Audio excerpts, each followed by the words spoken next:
ನಾಯಿ ಬೌ ಬೌ ಅಂದಿದ್ದಾದ್ರೂ ನಂಬಿಡ್ಬೋದು. ನಿಯತ್ತಿಲ್ದಿರೋ ನಿನ್ನನ್ನಂತೂ ನಂಬಕ್ ಸಾಧ್ಯನೇ ಇಲ್ಲ. ಚಿಕ್ಕತ್ತೆ, ಇಷ್ಟು ದಿನ ಈ ಮನೆಗೋಸ್ಕರ, ಮಾವಂಗೋಸ್ಕರ, ಅವ್ರು ನಡೆಸ್ತಿರೋ ಕೇಸ್ಗೋಸ್ಕರ ನಾನು ಎಷ್ಟು ಕಷ್ಟಪಟ್ಟಿದ್ದೀನಿ ಅಂತ ನನಗ್ ಗೊತ್ತು.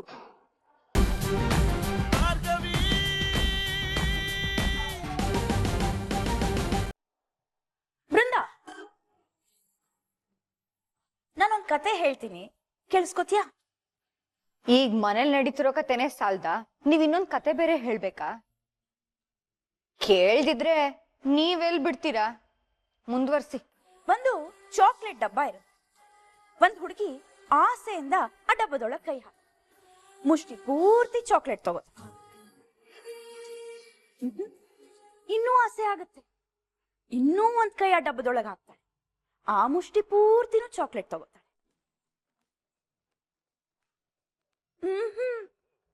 ಅತಿ ಆಸೆ ಗತಿಗೇಡು. ಕೈ ಚಾಕ್ಲೇಟ್ ಡಬ್ಬದಿಂದ ಆಚೆ ಬರಲ್ಲ. ಅವಳಿಗೇನ್ ಮಾಡ್ತಾಳೆ? ಎರಡೂ ಕೈಯಲ್ಲಿರೋ ಚಾಕ್ಲೇಟ್ನ ಬಿಟ್ರೇನೆ ಆ ಡಬ್ಬದಿಂದ ಕೈ ಆಚೆ ಬರೋದು. ಪಾಪ ಅಲ್ವಾ? ಕತೆ ತುಂಬಾ ಚೆನ್ನಾಗಿಲ್ಲ, ಬರ್ತೀನಿ. ಅರೆ, ನೀನ್ ಮಾಡಿರೋ ಕೆಲ್ಸ ನಿನಗೆ ಚೆನ್ನಾಗ್ ಅನಿಸ್ತಾ ಇಲ್ವಾ? ಈ ಡಬ್ಬ ಉದಾಹರಣೆ ಕೊಡೋದನ್ನ ಬಿಟ್ಟು ನೇರವಾಗಿ ವಿಷಯಕ್ಕೆ ಬನ್ನಿ. ನೀನೇ ಮೋಸದಿಂದ ಈ ಮನೆ ಸೇರ್ಕೊಂಡಿರೋಳು. ಇವಾಗ ಅಷ್ಟೇ ನಿನ್ನ ಸೊಸೆ ಅಂತ ನಾವು ಒಪ್ಕೋತಾ ಇರೋದು. ಆದ್ರೆ ನೀನು ನಿನ್ನ ಅಬ್ಬೆ ಪಾರಿ ಬುದ್ಧಿ ಎಲ್ ಬಿಡ್ತೀಯಾ? ಸಿಕ್ಕಿರೋ ಐಶ್ವರ್ಯಕ್ಕೆ ಖುಷಿ ಪಟ್ಕೊಂಡು ನೆಮ್ಮದಿಯಾಗಿ ತೆಪ್ಪಗಿರೋದ್ ಬಿಟ್ಟು ನಿನ್ನ ಅತಿ ಆಸೆಯಿಂದ ಆ ನಿನ್ ತಂಗಿನೂ ಇದೇ ಮನೆ ಕರ್ಕೊಂಡ್ ಬಂದಿದ್ಯಾ ಅಲ್ವಾ? ಅವತ್ತು ನೀವಿಬ್ರು ಅಕ್ಕ ತಂಗಿ ಅಂತ ಗೊತ್ತಾಗಿದ ತಕ್ಷಣ ನಿನ್ನನ್ನ ಮನೆಯಿಂದ ಆಚೆ ಕಳ್ಸಿದ್ವಿ. ಮತ್ತೆ ನಿನ್ನನ್ನ ಮನೆ ಒಳಗಡೆ ಸೇರ್ಸ್ಕೊಳ್ಳೇಬಾರ್ದಾಗಿತ್ತು. ಪದೇ ಪದೇ ಹಾಗೆ ತಪ್ಪಿಸ್ಕೊಂಡ್ಬಿಡ್ತೀನಿ ಅಂತ ಅನ್ಕೊಂಡಿದ್ಯಾ? ಇನ್ ಮುಂದೆ ನಿನಗೆ ಉಳಿಗಾಲ ಇಲ್ಲ. ನೋಡ್ತಾ ಇರು, ಇಷ್ಟ್ರಲ್ಲೇ ಅಕ್ಕ ತಂಗಿ ಇಬ್ರುನು ಈ ಮನೆಯಿಂದ ಗೇಟ್ ಪಾಸ್ ಕೊಟ್ಟು ಆಚೆ ಕಳಿಸ್ತಾ ಇರ್ತೀವಿ. Wait and watch.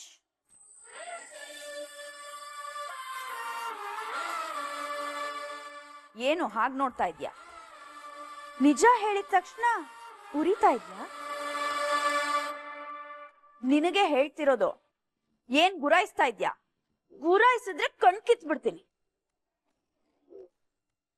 ಈ ಮನೆ ಅನ್ನನೇ ತಿಂದು ಈ ಮನೆಗೆ ದ್ರೋಹ ಮಾಡ್ತಿದ್ಯಲ್ಲ, ನಾಚಿಕೆನೆ ಆಗಲ್ವಾ ನಿನ್ಗೆ? ನಿನ್ನಂತವಳಿಗೆ ನಾಚಿಕೆಯಲ್ಲಿಂದ ಆಗ್ಬೇಕು. ಶ್ರೀಮಂತರ ಮನೆ ಹುಡುಗರ್ನ ಹೇಗಾದ್ರೂ ಮಾಡಿ ಬುಟ್ಟಿಗೆ ಹಾಕೊಂಡ್ಬಿಡೋದು, ಆಮೇಲೆ ಅವ್ರದೇ ದುಡ್ಡಲ್ಲಿ ಮಜಾ ಉಡಾಯಿಸೋದು. ಇಷ್ಟೇ ತಾನೇ ನಿಮ್ಮಂತವ್ರ ಬದುಕು? Bloody gold ಡಿggers. ಚಿಕ್ಕತ್ತೆ, ಮಾತು ಮಿತಿ ಮೀರ್ತಾ ಇದೆ, ಚೆನ್ನಾಗಿರೋದಿಲ್ಲ. ಏನ್ ಚೆನ್ನಾಗಿರಲ್ಲ? ಹದ್ದು ಮೀರಿ ಈ ಮನೆಗೆ ನಿನ್ನ ತಂಗಿನ ಕರ್ಕೊಂಡ್ ಬಂದಿರೋದು ನೀನೇ ಅಂತ ನನಗ್ ಚೆನ್ನಾಗ್ ಗೊತ್ತು. ಸುಮ್ನೆ ಏನೇನೋ ಮಾತಾಡ್ಬೇಡಿ ಚಿಕ್ಕತ್ತೆ. ನಿಮ್ಮ ಸುಪುತ್ರ ಅವಳನ್ನ ಮದ್ವೆಗೆ ಕರ್ಕೊಂಡ್ ಬಂದ್ರೆ ನಾನೇನ್ ಮಾಡಕ್ಕಾಗತ್ತೆ? ಇದ್ರಲ್ಲಿ ನಂದೇನ್ ತಪ್ಪಿದೆ? ಓಹೋ, ನಿನಗ್ ಗೊತ್ತಿಲ್ಲದೆ ನಿನ್ ತಂಗಿ ಮದ್ವೆ ನಡೆದೋಯ್ತು. ಇದನ್ನ ನಾವ್ ನಂಬಿಡ್ಬೇಕು. ನೀವ್ ನಂಬಿದ್ರು ಬಿಟ್ರು ಇದೇ ನಿಜ. ನಾಯಿ ಬೌ ಬೌ ಅಂದಿದ್ದಾದ್ರೂ ನಂಬಿಡ್ಬೋದು. ನಿಯತ್ತಿಲ್ದಿರೋ ನಿನ್ನನ್ನಂತೂ ನಂಬಕ್ ಸಾಧ್ಯನೇ ಇಲ್ಲ. ಚಿಕ್ಕತ್ತೆ, ಇಷ್ಟು ದಿನ ಈ ಮನೆಗೋಸ್ಕರ, ಮಾವಂಗೋಸ್ಕರ, ಅವ್ರು ನಡೆಸ್ತಿರೋ ಕೇಸ್ಗೋಸ್ಕರ ನಾನು ಎಷ್ಟು ಕಷ್ಟಪಟ್ಟಿದ್ದೀನಿ ಅಂತ ನನಗ್ ಗೊತ್ತು. ಈ ಮನೇಲಿ ಒಂದು ಮಣ ಮೇಕಪ್ ಮೆತ್ಕೊಂಡು ಚೆನ್ನಾಗಿ ಡ್ರೆಸ್ ಮಾಡ್ಕೊಂಡು ಕೂಳಿಗ್ ದಂಡ ಆಗಿರೋದು ನೀವು. ನಿಯತ್ತಿನ ಬಗ್ಗೆ ನಿಮ್ಮಿಂದ ನಾನು ಕಲಿಬೇಕಾಗಿ. ನನ್ನ ಎದುರಿಗೆ ನಿಂತ್ಕೊಂಡು ನನ್ಗೆ ಎದುರು ಮಾತಾಡ್ತೀಯ? ಎಷ್ಟೇ ಕೊಬ್ಬು ನಿನ್ಗೆ? ಮಾವ,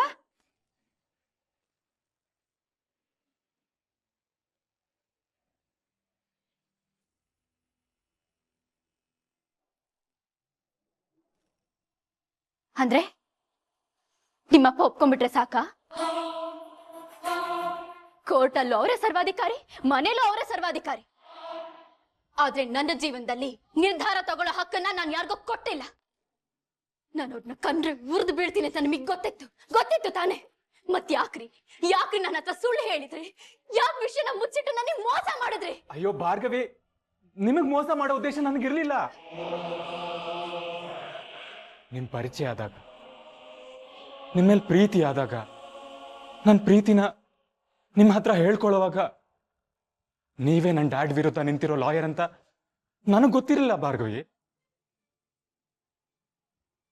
ಗೊತ್ತಾದ್ಮೇಲೆ ಶಾಕ್ ಆಗಿದ್ ನಿಜಾನೇ.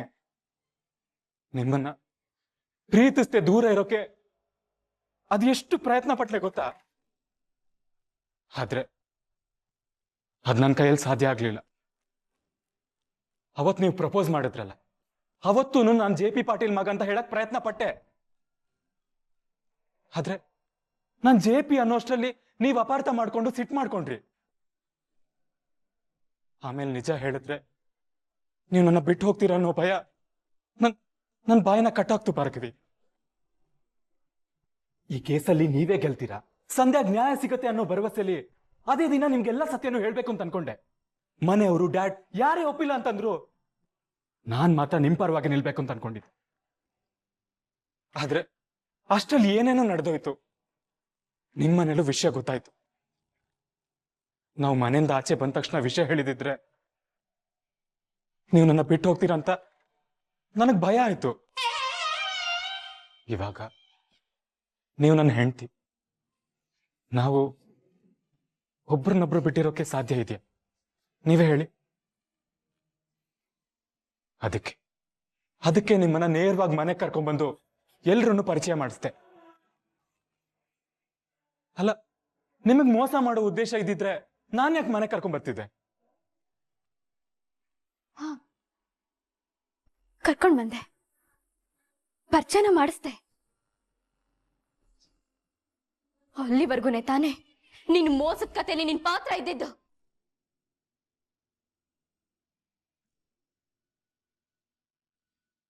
ನೀನು ಈ 4 ಗೋಡೆ ಮಧ್ಯೆ ಸಮರ್ಥನೆ ಕೊಡ್ತಾ ಇದೀಯ. ಆದ್ರೆ ನಿಮ್ಮಪ್ಪ ನೀನ್ ಯಾಕೆ ಹೀಗ್ ಮಾಡ್ದೆ ಅಂತ 4 ಜನದ ಮುಂದೆ ಹೇಳಿದ್ರಲ್ಲ, ಅವ್ರನ್ ಗೆಲ್ಲಿಸ್ಬೇಕು ಅಂತ ಹೀಗ್ ಮಾಡಿದ್ಯಾ ನೀನು? ಎಷ್ಟೇನಿಂದ ಮಾಡಿದೆ ಈ ತಯಾರಿನ? ಅಯ್ಯೋ ಭಾರ್ಗವಿ, ನನಗ್ ಡ್ಯಾಡ್ ಎಷ್ಟಿಷ್ಟನೋ ನೀವು ಅಷ್ಟೇ ಇಷ್ಟ. ಯಾಕೆ ಅರ್ಥ ಮಾಡ್ಕೊಳ್ತಿಲ್ಲ ಇದನ್ನ? ನನ್ ಕನ್ಸಲ್ಲೂ ನಿಮಗ್ ಮೋಸ ಮಾಡಲ್ಲ. ನಾವು ಮದುವೆ ಆಗಿರೋದನ್ನ ಡ್ಯಾಡ್ ಅಪಾರ್ಥ ಮಾಡ್ಕೊಂಡಿದ್ದಾರೆ. ನಿಜ ಏನು ಅನ್ನೋದನ್ನ ನಾನ್ ಅರ್ಥ ಮಾಡಿಸ್ತೀನಿ. ಆಮೇಲೆ ನಿಮ್ಮ ಅಪ್ಪ ಅಮ್ಮನಿಗೆ ವಿಷಯ ತಿಳಿಸಿ ಅವ್ರ ಕಾಲಿಗೆ ಬಿದ್ದಾದ್ರೂ ನನ್ ಕ್ಷಮಿಸಿ ಅಂತ ಕೇಳ್ಕೊತೀನಿ. ಇದನ್ನೆಲ್ಲ ನಾನ್ ಮಾಡೋದಕ್ಕೆ ನನ್ನ ಧೈರ್ಯ, ನನ್ನ ಬಲ ನೀವೇ ಭಾರ್ಗವಿ. ನೀವು ನನ್ನ ಜೊತೆ ನಿಂತ್ಕೊಂಡ್ರೆ ಯಾವುದು ಅಸಾಧ್ಯ ಇಲ್ಲ. ಪ್ಲೀಸ್, ನೀವಾದ್ರೂ ನನ್ನ ಅರ್ಥ ಮಾಡ್ಕೊಳ್ಳಿ. ಯಾರಿಗೂ ನಮ್ಮ ಮಧ್ಯೆ ಬರಕ್ಕೆ ಅವಕಾಶ ಕೊಡೋದೇ ಬೇಡ. ನಾವಿಬ್ರು ಚೆನ್ನಾಗಿರೋಣ.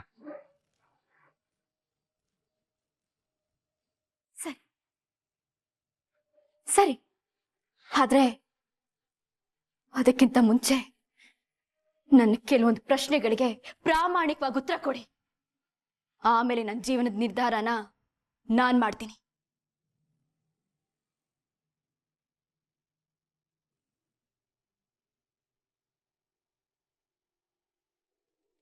ನೋಡಿ ಮಾವ, ಚಿಕ್ಕತೆ ನನ್ ಬಗ್ಗೆ ಏನೇನೋ ಮಾತಾಡ್ತಿದ್ದಾರೆ.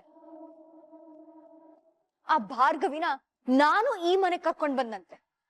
ಅಲ್ಲ ಬಾಬಾ, ನಾನು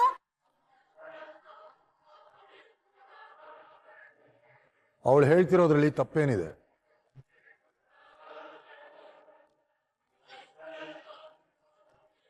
ಎಷ್ಟೇ ಆದ್ರೂ ನೀನು ಅವಳು ಅಕ್ಕ ತಂಗಿ.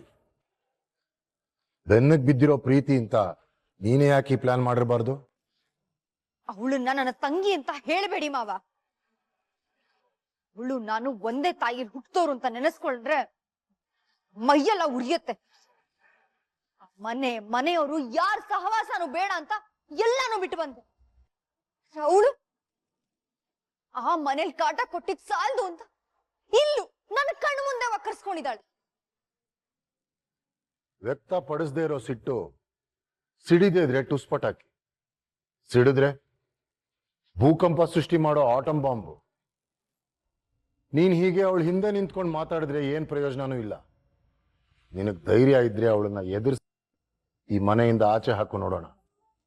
ಬಾ ಬಾ ಬಾ, ಹಂಗ್ ಹೇಳಿ ಬಾವ. ಈ ನಿಮ್ಮ ಸೊಸೆ ಕೈ ಕಟ್ಟಿ ಕೂರೋಳಲ್ಲ ಮಾವ. ನೋಡ್ತಾ ಇದ್ದೆ, ಯಾವ ಅರ್ಜುನ್ ಅವನ ಕೈಯಾರೆ ಅವಳು ಕೈ ಹಿಡಿದು ಈ ಮನೆ ಕರ್ಕೊಂಡ್ ಬಂದ್ನೋ ಅವನಾಗೆ ಅವಳನ್ನ ಮನೆಯಿಂದ ಆಚೆ ಹಾಕ್ಬೇಕು. ಹಾಗ್ ಮಾಡ್ತೀನಿ. One thing is very clear Brinda, ಇಷ್ಟು ದಿನ ಮಾವ ಹಾಗ್ ಮಾಡ್ಬಿಡ್ತೀನಿ ಹೀಗ್ ಮಾಡ್ಬಿಡ್ತೀನಿ ಅಂತ ಬಾಯಲ್ಲಿ ಮಾತಾಡಿರೋದೇ ಹೆಚ್ಚು.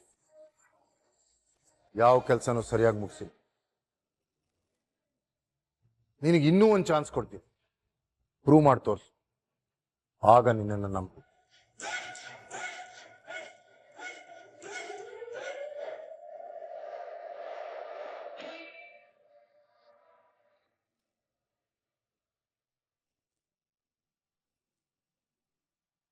ಆಗ್ಲಿ, ಅದು ನಡ್ದು. ಆ ಭಾರ್ಗವಿಗೆ ಈ ಮನೇಲಿ ನಾನ್ ಏನು ಅನ್ನೋದನ್ನ, ಭಾರ್ಗವಿ ಎಂತವಳು ಅಂತ ಅರ್ಜುನ್ಗೂ ಅರ್ಥ ಮಾಡಿಸ್ತೀನಿ. ಯಾರ ಜೀವನ ಹಾಳಾದ್ರೂ ನನಗೇನು ಇಲ್ಲ. ನನಗೆ ನನ್ನ ಜೀವನ ಚೆನ್ನಾಗಿದೆ ಅಷ್ಟೇ.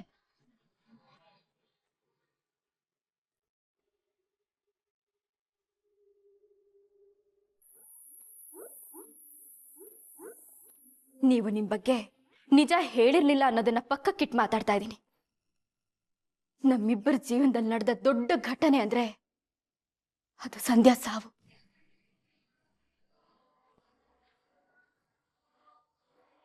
ಸಂಧ್ಯಾ ಸತ್ತಾಗ ನೀವೆಲ್ಲಿದ್ರಿ?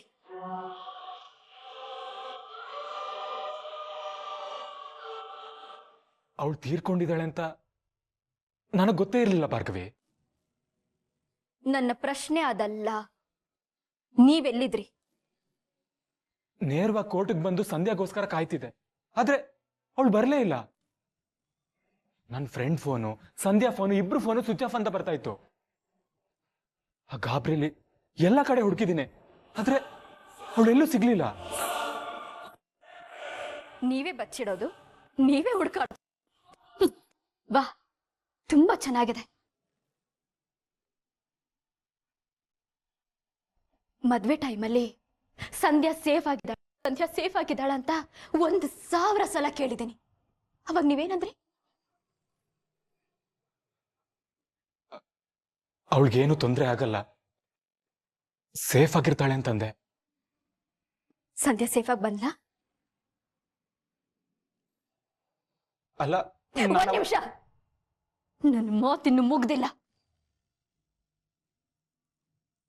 ನಿಮ್ಮನ್ನ ನಂಬಿ ಸಂಧ್ಯಾನ ನಿಮ್ ಜೊತೆ ಕಳಿಸ್ಕೊಟ್ಟಿದ್ದಕ್ಕೆ ಅವಳನ್ನ ಹೆಣವಾಗಿ ವಾಪಸ್ ಸಿಗೋ ಹಾಗೆ ಮಾಡಿದ್ರಿ. ಇಷ್ಟಾದ್ಮೇಲೂ ನಿಮ್ ಮೇಲೆ ನಾನು ಅನುಮಾನ ಪಡ್ಬಾರ್ದು ಅಲ್ವಾ? ಅವತ್ ಸಂಧ್ಯಾ ನನ್ನ ಫ್ರೆಂಡ್ ಜೊತೆ ಸೇಫ್ ಆಗಿದ್ದು ನಿಜಾನೇ. ಆದ್ರೆ ಸಂಧ್ಯಾನ್ ಕಿಡ್ನಾಪ್ ಮಾಡಿ ನನ್ನ ಫ್ರೆಂಡಿಗೂ ಚಿತ್ರಹಿಂಸೆ ಕೊಟ್ರು. ಅವನ್ ಪ್ರಜ್ಞೆ ತಪ್ಪದ್ಮೇಲೆ ಸಂಧ್ಯಾನ್ ಅಲ್ಲಿಂದ ಕರ್ಕೊಂಡು ಹೋಗ್ಬಿಟ್ಟಿದ್ದಾರೆ ಮೇಡಮ್. ಅವ್ರು ಯಾರು ಅಂತ ನಾನು ಹುಡುಕ್ತಾ ಇದ್ದೀನಿ. ಅವತ್ತು ನಾವು ರೌಡಿಗಳ ಜೊತೆ ಹೊಡೆದಾಡ್ತಿರ್ಬೇಕಾದ್ರೆ ಸಂಧ್ಯಾನ ಅಲ್ಲಿಂದ ಕರ್ಕೊಂಡು ಹೋಗಿ ಅಂತ ಅಂದೆ ನಾನು. ಆದ್ರೆ ನೀವು ಸಂಧ್ಯಾನ ನಿಮ್ ಯಾಕೆ ಕಳ್ಸಿದ್ರಿ? ಅವಳನ್ನ ಅವ್ರ ಜೊತೆ ಕಳ್ಸಿ ಮತ್ತೆ ನೀವು ನನ್ನ ಹತ್ರ ಯಾಕೆ ಬಂದ್ರಿ?